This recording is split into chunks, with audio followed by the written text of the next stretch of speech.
गणपति बप्पा गणपति बप्पा जय श्री राम भारत माता की మారుతి నగర్ ఆర్యవైశ్య సోదర సోదరమణులకు యువకులకు చిన్నారులకు అందరికీ కూడా గణపతి నవరాత్రి శుభాకాంక్షలు శుభాభినందనలు. చాలా మొట్టమొదటగా మా మహిళా మనులు ఘన స్వాగతం పలికినందుకు వారికి ప్రత్యేకమైన అభినందనలు తెలియజేస్తాం.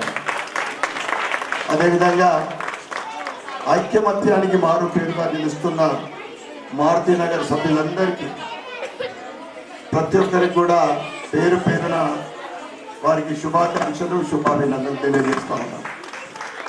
చాలా ఆనందంగా ఉంటుంది. ముఖ్యంగా ఎక్కడ ఆనందం ఉంటుందంటే కలిసి కట్టుకుంటే ఆనందంగా ఉంటుంది. నేను 3 సంవత్సరాల క్రితం లాస్ట్ ఇయర్ 3 సంవత్సరాలు అయింది ఫస్ట్ అతను పరిచయం కాగానే పాత స్కూల్లో ఇక్కడ 50-60 మంది నేను వచ్చినప్పుడు ఈరోజు వందలాది మంది అంటే ఒక పండుగల ఇక్కడికి రావడం వల్ల మీరు అన్నదానం ఆ రోజు రాకపోవడం అయినా నేను ఇవ్వలేదు. మా మేడంని పిలిపించింది. ఆ మేడంని పిలిపించడేమో కానీ నేను వచ్చి నుంచి తలిగింది ఎప్పుడు పోతావు అది ముఖ్యంగా ఆ గణేశుడి ఆశీర్వాదము మన పైన మన కుటుంబ సభ్యుల పైన ఉండాలని. నేను ఎక్కడికి వెళ్ళినా కానీ నేను ఎమ్మెల్యే 20-21 సంవత్సరాలు నెలలైంది. ఒక్కటి కూడా ₹1 కూడా ఇప్పటిదాకా నాకు ఫండింగ్ రాలేదు. వస్తుంది అని అనుకుంటా ఉన్నాం. అంటే మెసేజ్ వస్తూ ఉంది కానీ ఇంతవరకు రావడం లేదు. తప్పకుండా CDP fund constitution development fund వస్తే నేను నా వంతు అప్పుడు మారుతి నగర్ పరిస్థితి సంఘానికి సహకరిస్తానని, దాంతోపాటు మా అమ్మ నాన్నల పేరు మీద ఉన్న ధన్పాల్ లక్ష్మీబాయి చారిటబుల్ ట్రస్ట్ ద్వారా కూడా దానికి తోడు యాడ్ చేసి నా వంతు సహకరిస్తానని నేను కూడా తెలియజేస్తాను. మనమందరం కోరుదాం, ఏం కోరుదాం? మనమందరం బాగుండాలా, దాంట్లో మనం ఉండాలి. నగరం అభివృద్ధి చెందాలా, మారుతి నగర్ కూడా మా అభివృద్ధి చెందాలి. అంతే కదా, మనమంతా అదే కోరుకుంటాం. మనము సనాతన ధర్మం పాటిస్తాం, హిందుత్వాన్ని గౌరవిస్తాం, పూజలు పునస్కారాలు అద్భుతంగా చేస్తాం.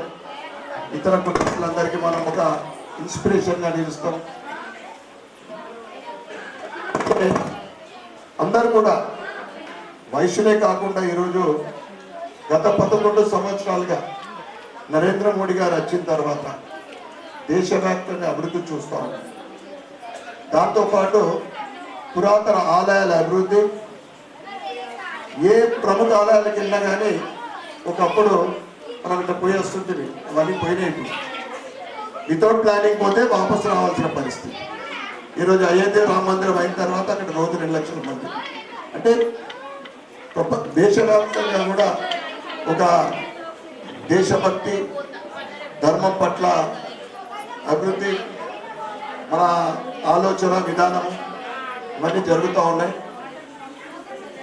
తప్పకుండా మన కుటుంబ సభ్యుల పైన నిండుగా ఉండాలని మనం గణేశుని తొలి పూజ చేస్తాం. ఏ శుభకార్యం విజయవంతం కావాలన్నా కానీ గణేశుని పూజ చేస్తాం.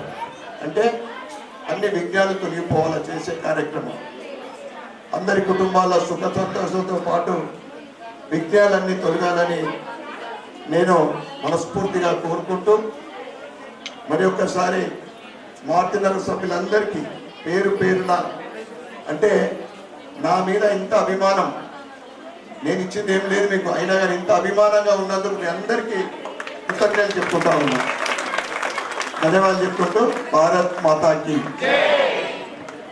ఫీవర్ వచ్చి ఎక్కడికి వెళ్ళలేకపోయారు 2 days, అందుకే మన దగ్గరికి రాలేకపోయారు. కొంచెం డిసప్పాయింట్ అయ్యారు. బట్ ఈరోజు మీ రాకతోటి అందరి మొహాలలో కూడా డబల్ ఎనర్జీ వచ్చింది. Thank you so much for that అని. అలాగే నిన్నటి వరకు చిన్న చిన్న గేమ్స్ పెట్టాము. ఒక 10 మందికి మీ చేతి మీదుగా గిఫ్ట్ ఇస్తే వాళ్ళు ఆనందపడతారు, పిల్లలు మహిళలు ముఖ్యంగా.